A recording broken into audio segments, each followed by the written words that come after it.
या अपनी अपनों की रोटी पर कुछ ज्यादा घी लगाते।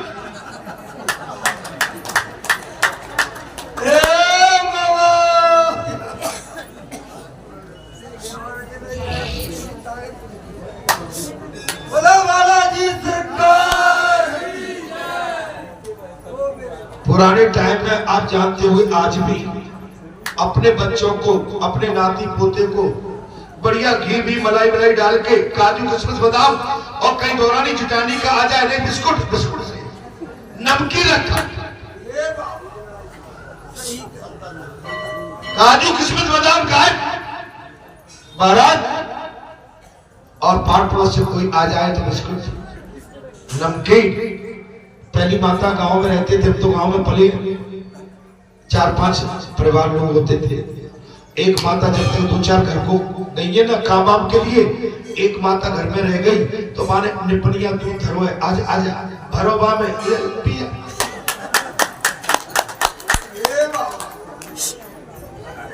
मैं फूल खोल रहा हूँ सब।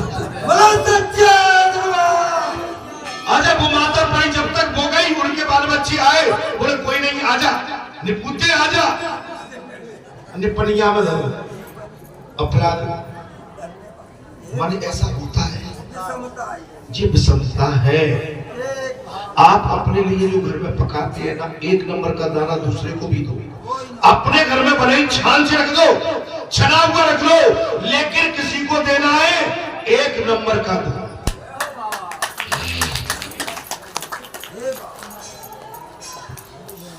भोजन में विषमता मत।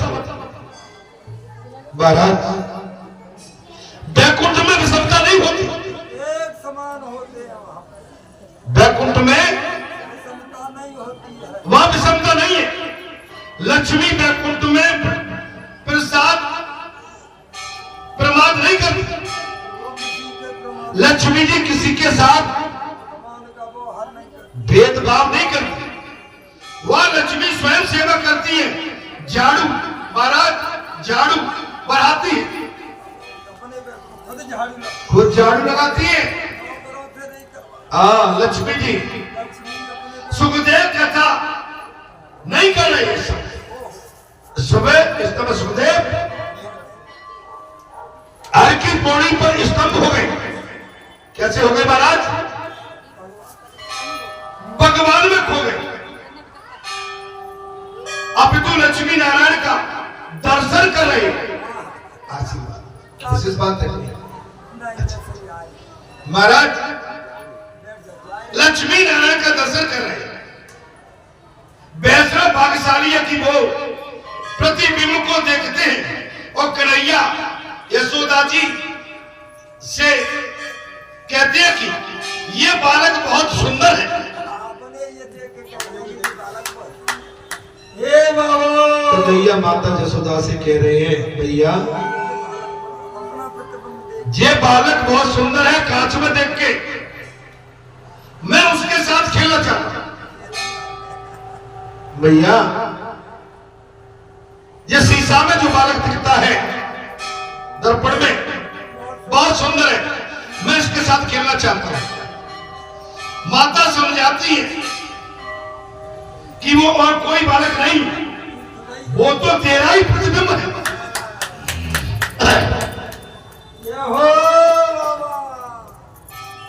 भैया यशोदा समझाती है बेटा वो और कोई बालक नहीं है, वो तो तेरा ही प्रतिबिंब है।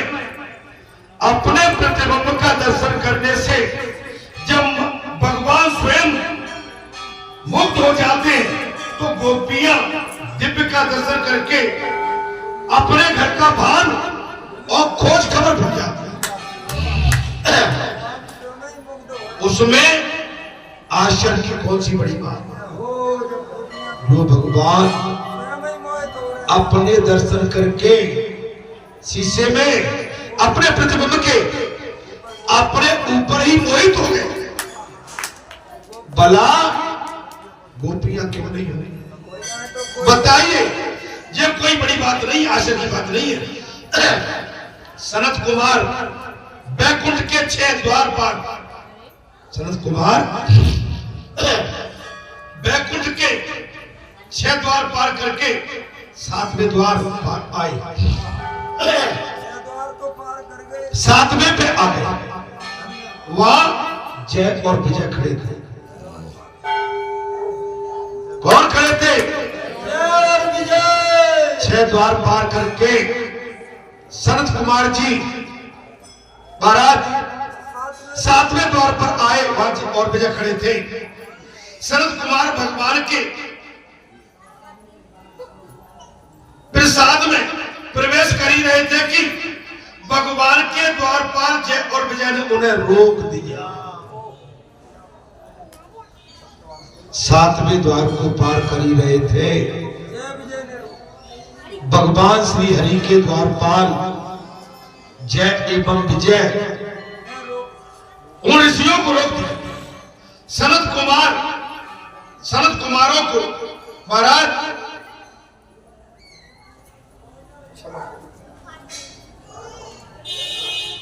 कोपीनधारी थे। कोपीन का अर्थ केवल लंगोटी नहीं, जितेंद्र की कोपीनधारी है, माने जितेंद्रियों को भी जीत चुके। वो कोपीनधारी होता है। वो कोपीनधारी भगवान का दर्शन करने के लिए जितेंद्र होकर ही जाना चाहिए। भगवान का दर्शन करने के लिए अपने इंद्रियों पर विजय पाने के पश्चात जाना चाहिए। द्वारपाल ने सनत कुमारों से कहा कि अंदर से आज्ञा मिलने पर हम आपको प्रवेश अंदर करने देंगे। श्री हरि की आज्ञा नहीं है, अगर अंदर से श्री हरि की आज्ञा मिली तभी हम आपको प्रवेश करने देंगे। तब तक आप यहीं रुकिए। सनत कुमार ये सुनकर क्रोधित हो गए। मैंने कई बार ये कथा कही। सनत कुमार ये सुनकर क्रोधित हो गए और क्रोध काम को छोटा भाई। क्रोध क्या है? काम का छोटा भाई। ये काम का छोटा भाई। अति सावधान रहने पर भी काम तो आ ही जाता है, किंतु उसके छोटे भाई क्रोध को मारना कठिन है। उसके छोटे भाई क्रोध को मारना कठिन है। ये प्रसंग आ गया। काम का मूल संबंध है ज्ञानी किसी और के शरीर का चिंतन नहीं करता। ज्ञानी पुरुष किसी और के शरीर का, वो ऐसा है, वो छोटा है, वो नाटा है, वो गोरा है, वो काला है, वो सुंदर दिखता है, वो वैसा ही है, बेकार है, वो तो पक गया, वो तो बूढ़ा सा दिखता है। ये माने ज्ञानी पुरुष इस पर कतई चिंतन नहीं करते, वो तो केवल भगवान का चिंतन करते। अतः काम उन्हें पीड़ा नहीं दे पाता। किसको? ज्ञानी पुरुष को काम पीड़ा नहीं।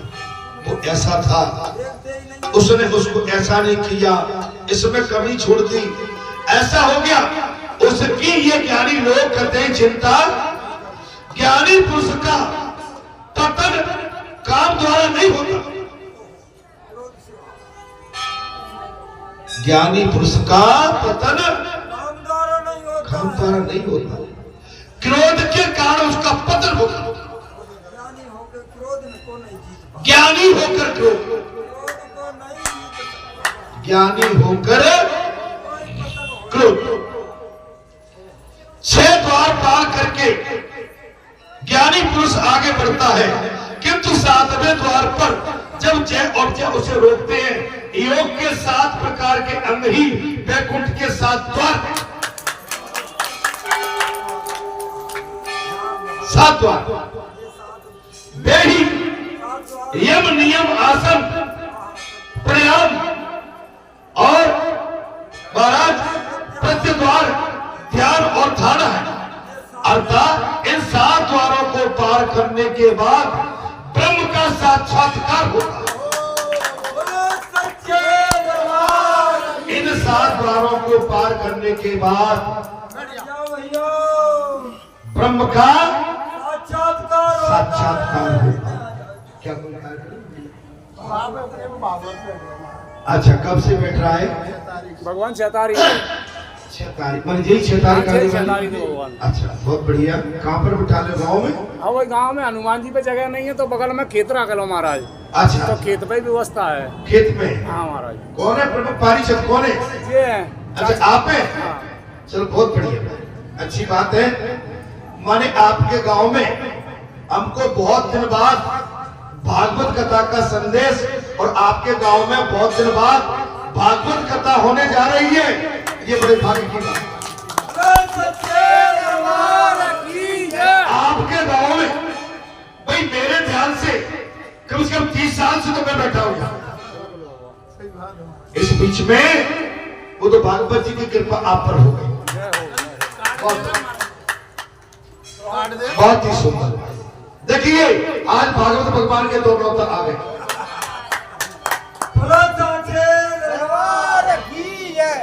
बहुत ही सुंदर। आपका नाम क्या भैया? आपका शिव सिंह जी। ये तो भरोसी सिंह जी है। पहचान लिया, इनको तो पहचान लिया। मैं बहुत पहले आपके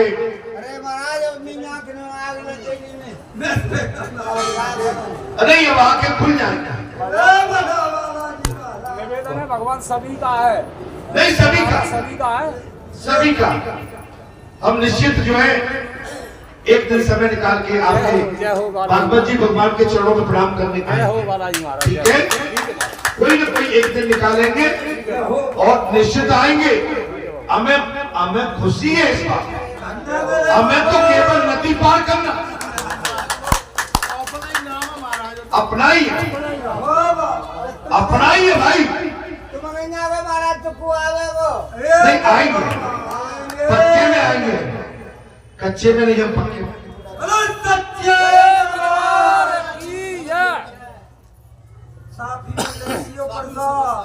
लो, ये नारियल बांध के रख लेना वहां पर, ठीक है? नारियल कथा जब आपकी चले भगवान के रख लेना इसको। लाल कपड़े में नारियल को कथा जब चले, बढ़िया कार्यक्रम होगा, आनंद आएंगे। बहुत बढ़िया कार्यक्रम। प्रसाद सभी बांट के खा लेना और बढ़िया से सीताराम सीताराम, राधे श्याम राधे श्याम, ठीक है? बस आशीर्वाद हमारा आपका। बोलो सच्चिदानंद भगवान। बहुत ही सुंदर। देखिए, क्षेत्र की प्रगति, उन्नति और भाव सद्भाव और इस तरह का सात्विक भाव और भगवत कृपा और ये कथाओं का बखान गुणगान, ये आपको अनायास नहीं मिलता। आपके भाग्य से, आपके प्रयास से और आपके समर्पित भाव से, और आपका जब पुण्य उदय होता है तब इस तरह का कार्यक्रम आपके सामने स्वयं चल के आता है। कथा आप कराइए, मेरा आशीर्वाद आपके साथ है, ठीक है? शरीर आंख को स्थिर करना ही आसन है। शरीर क्या है? आंख को स्थिर करना। मैंने कई बार कहा है, आंख को स्थिर करना। ये गलती जो होती है वो आंख के माध्यम से होती है। आप अपनी आंख को स्थिर करें। और धारणा का अर्थ है महाराज सर्वांग का चिंतन, और धारणा में अनेक सिद्धियां बिगड़ जाती। आपकी हमारी साधना में अनेक सिद्धियां बिगड़ जाती महाराज, बिगड़ जाती। सर्वांग का दर्शन ही साधारण है। अगर सर्वांग का सर्वांग अंग का मतलब होता है संपूर्ण अंग, समय भगवान। साधक को जीवन की अंतिम सांस तक सावधान रहने की जरूरत है। साधक को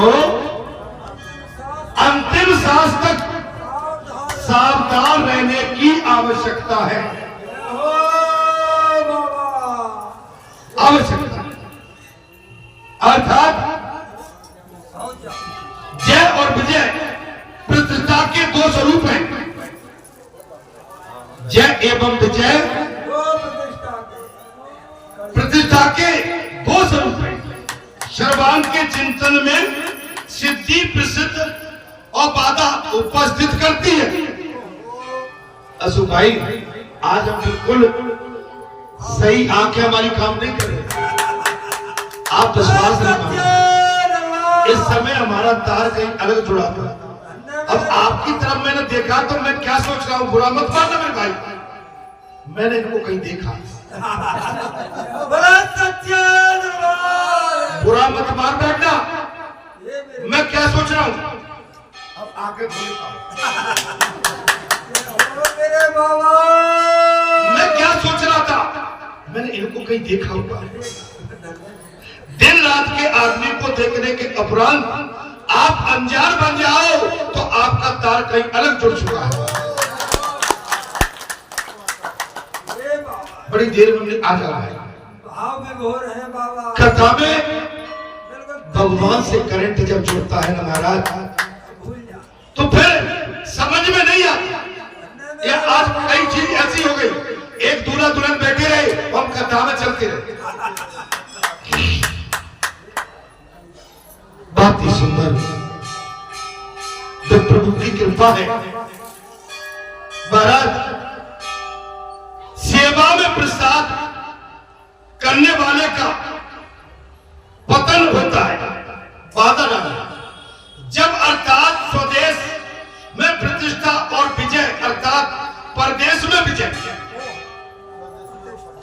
देश में परदेश में आपकी विजय की पताका फहराने लगे। क्या कथा चल रही है?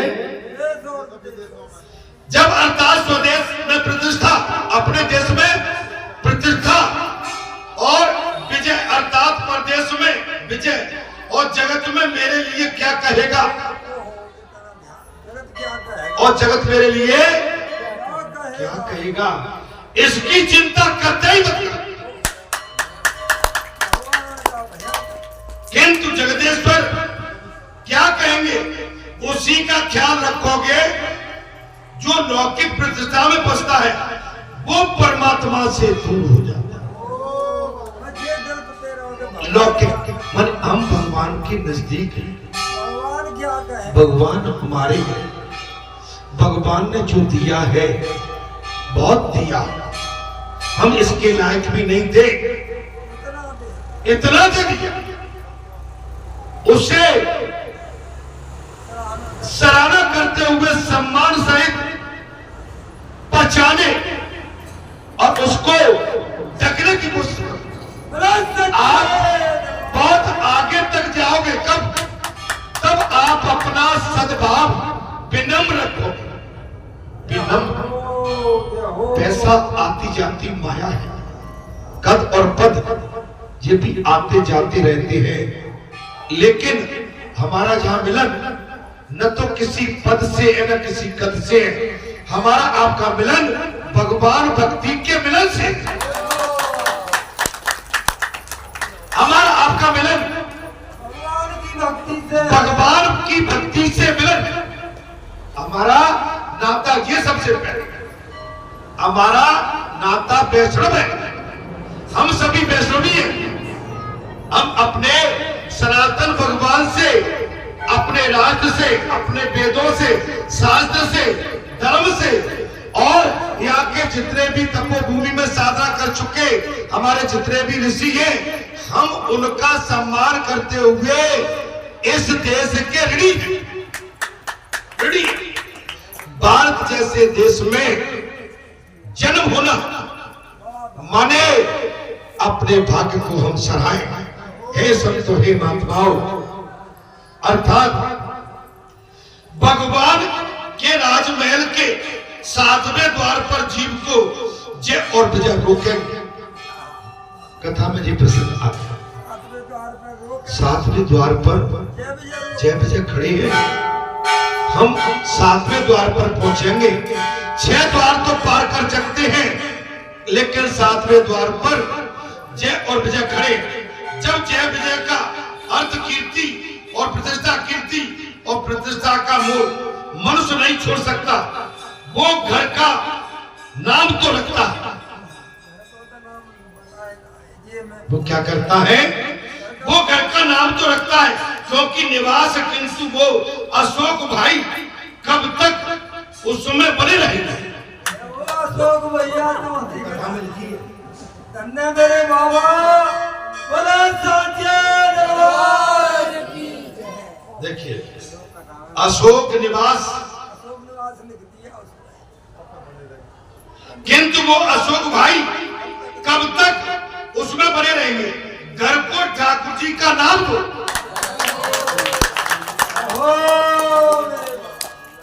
घर को भगवान का नाम।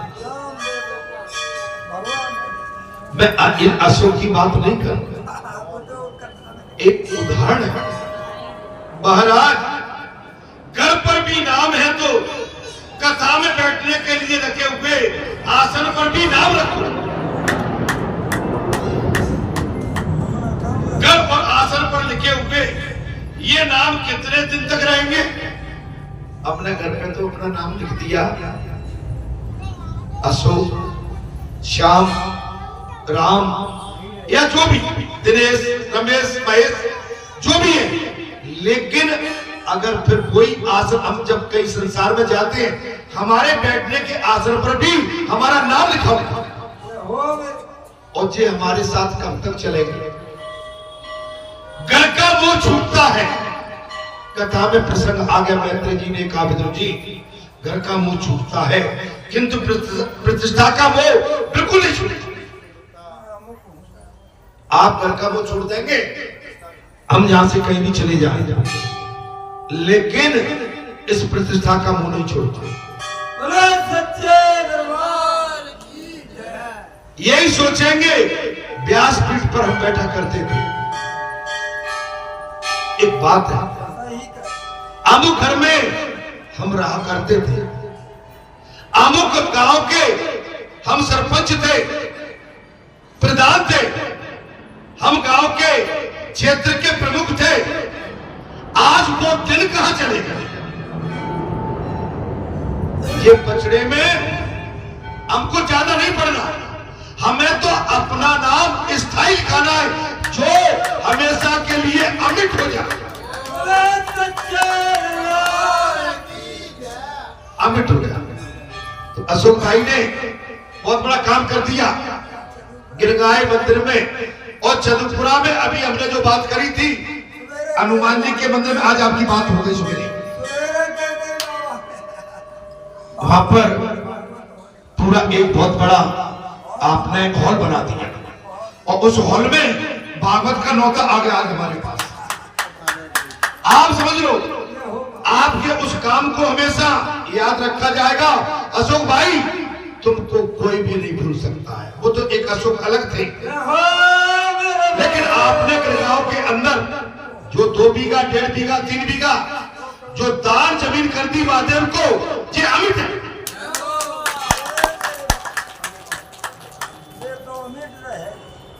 अशोक भाई, ये छत के लिए आपने जो संकल्प छोड़ा था, ये भी अमिट है। आप काम कुछ ऐसे कर जाओ कि दुनिया याद रखे। आज सुबेरे ही चंद्रपुरा वाले महेश महाराज 2 फरवरी से आपने जो हनुमान जी के प्रांगण में, आंगन में हॉल बनाया है, उसमें कथा बैठने वाली है।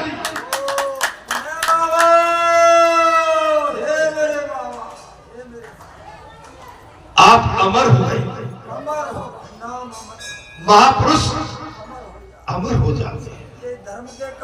धर्म के काम ही अमर कराते हैं, संसार के काम अमर नहीं करा सकते। धर्म के काम अमर कराते हैं।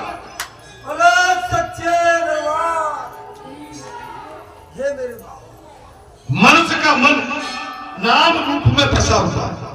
कथा में बात आ गई, मनुष्य का मन केवल नाम रूप में फंसा हुआ है। नाम और रूप का मोह जब तक नहीं छूट पाता तब तक व्यक्ति भक्ति नहीं कर पाता, भक्ति नहीं हो सकती। आपको अलग होना पड़ेगा। देखिए, अब सभी भगत जी बन जाएंगे, संत जी महात्मा, तो संसार कैसे चलेगा भाई? कुछ आप जैसे भगत, संत महात्मा, आप जैसे प्रजा भगत, देश भगत, राष्ट्र भगत, सेवा करना राष्ट्र की, ये भी आपके प्रारब्ध में है। तो आप, ये भी भक्ति है। और आप तो देखिए कहां से कहां आ गए। आगे भगवान ने चाहा और भी आगे आ जाओ। ठीक है, आप जो लाइन आपने चालू करी, अब आप राजनीति में भी पहुंच गए। और राजनीति तो राजनीति है, आप इसमें छोटे नहीं होंगे, मुझे विश्वास है आप बड़े होते चले जाएंगे।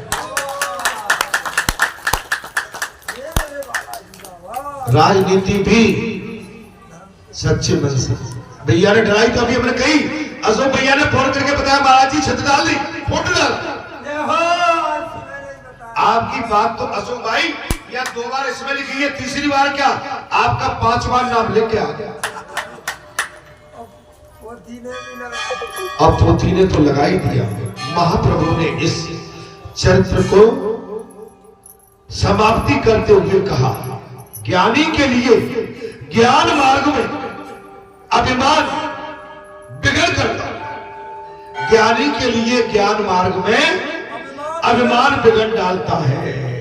महाप्रभु ने कहा, अभिमान के मूल में वही क्रोध है। और कुछ अज्ञान अवस्था करते हैं कि जो कुछ ज्ञानी होकर अभिमान बस होकर वही काम कर बैठते हैं। ब्राह्मणों को शिक्षा न मिले, ब्राह्मण को शिक्षा न मिले तो ये अज्ञानी रहता है। अगर ब्राह्मण को शिक्षा न मिले, अज्ञानी बना रहता है। और शिक्षा कुछ अधिक पाले तो कभी कभी अभिमानी होकर भी वो मरता है। भैया शिक्षा तो पाली लेकिन अभिमान आ गया। कर्म मार्ग में बिगड़ करता काम है, कर्म मार्ग में काम बिगड़ करता है आपका। और कश्यप और तुति के मार्ग में काम ने ही बाधा डाली थी। काम से कर्म का नाश होता, काम से कर्म का नाश होता। भक्ति मार्ग में लोभ बाधक है।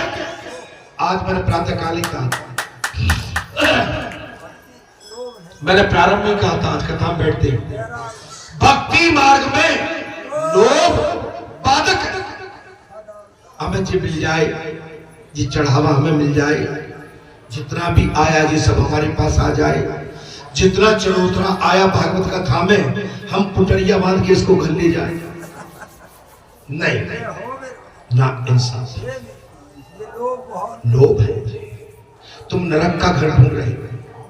आज आपको योग्यता के अनुसार भगवान ने वेदाचार बना दिया, व्यासपीठ दे दी। आपकी तरफ दुनिया देखती है। आप इस समय धर्म का पालन कर रहे हैं या इस पर कुछ अधर्म की रेखाएं भी खींच रहे हैं। अधर्म वो है जो आपने चरित्र को और जितनी सामग्री है आप कुटरिया बांध के और घर को ले चले, यही छोड़ जाओ।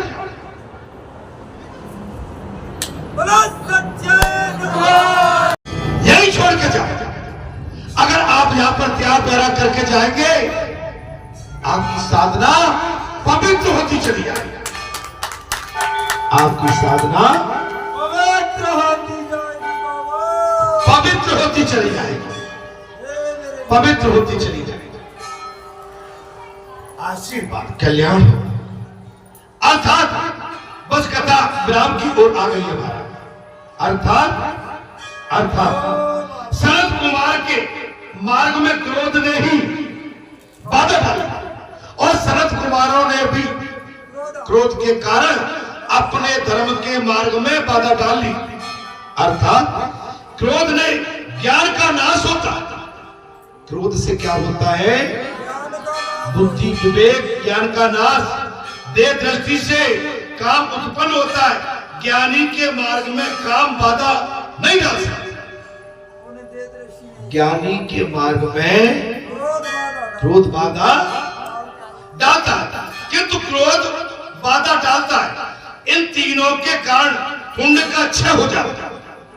अगर आपने कथा कही और आपने कथा सुनी, आपका चित्त शुद्ध, आपका भी चित्त शुद्ध, और आपने कहीं क्रोध कर दिया तो आपने जो इतनी देर से 5 घंटे 8 घंटे, हमें कितना टाइम हो गया? 5 बजे से बैठे। कितने टाइम से? 5 बजे से 7.5 घंटे हो गए। कितने हो गए? 8.5 घंटे। कितने हो गए? हो गए कि नहीं? आपने 8.5 घंटे जो तपस्या की और आपने अनायास किसी पर बरस पड़े और बिगड़ पड़े और क्रोध कर दिया, आपका पुण्य जो इच्छा होगा। अर्थात विवेक से काम नष्ट होता। विवेक से जो काम है ना वो नष्ट होता। आपकी बुद्धि, विवेक अगर शुद्ध है तो जो काम वासना संसार की है वो नष्ट हो जाएगी। किंतु क्रोध को नष्ट करना कठिन है। किंतु क्रोध को नष्ट करना बहुत कठिन है। एक नाथ जी महाराज ने भावार्थ रामायण में लिखा है कि कामी और लोभी को तो कुछ न कुछ सात्विक लाभ होना चाहिए। कामी और लोभी को वो हमेशा कुछ न कुछ लाभ होता है, किंतु क्रोध करने वाले को तो कभी कुछ भी लाभ हो नहीं सकता। अच्छा, क्रोध करने वाले को क्या लाभ होगा? अर्थात इतना ही नहीं, उनके पुण्य का क्षय भी हो जाता है। और वल्लभाचार्य जी ने इस चरित्र की समाप्ति यहीं पर कर दी है। इसके आगे की कथा अगले मंगलवार को मैं आपके सम्मुख रखूं। 12:30 बज गए, ध्यान नहीं है? अरे भाई 8 घंटे, अब चलिए 8 बजे मैंने कथा चालू यहाँ की, 4.5 घंटे पेटो बोलना और 3 घंटे का सुंदरकांड और 2-3 आरती, लंबा टाइम हो जाता है और समय भी पूरा हो गया। जाने की इच्छा नहीं हो रही क्या आज? अजय आज का नहीं मनमंथन चिंतन होगा। चलिए अगले शनिवार को हम राम कथा लेके आपके सम्मुख फिर आ रहे हैं, ठीक है? अगले मंगलवार को इसके आगे की कथा भक्ति के मार्ग में लोग कैसे बिगड़ जाता है। भक्ति के मार्ग में लोग कैसे बिगड़ जाता है, ये आगे की कथा। आज आपका भाव आज हमने बंद कर दी, आपका भाव आज वो छूटा, ठीक है? अगले मंगलवार को जी आपका सेवक, जी आपका दास पुनः इस कथा को आगे बढ़ाने के लिए आपके समझ आएगा। जब तक के लिए कृपया करके मुझे आज्ञा अनुमति दें। और जो आपने कथा सुनी है इस पर आप अपना बिल्कुल चिंतन मनन करके और इस मार्ग पर चलने की कोशिश करें। इससे विमुख न हो, आप अडिग मान के आप इस मार्ग को अपनाएंगे तो मैं कह रहा हूं कन्हैया तुम्हारे आंगन में खेलेंगे। बालाजी तुम्हारे आंगन में खेलेंगे। महाराज राम कथा मुन ब्रज बखानी, सुनी महेश परम सुख मानी। अरे ऋष पूछी हरि भगत सुहाई, कहीं सम अधिकारी पाई। मैंने ये राम कथा आपको भगवान शंकर का स्वरूप जान के ये राम कथा कही है। बताइए हे मुनियो, हे ऋषियों, क्या राम कथा आपको अच्छी लगी? बस राम कथा ऐसे ही चलती रहना चाहिए। जय श्री राम, जय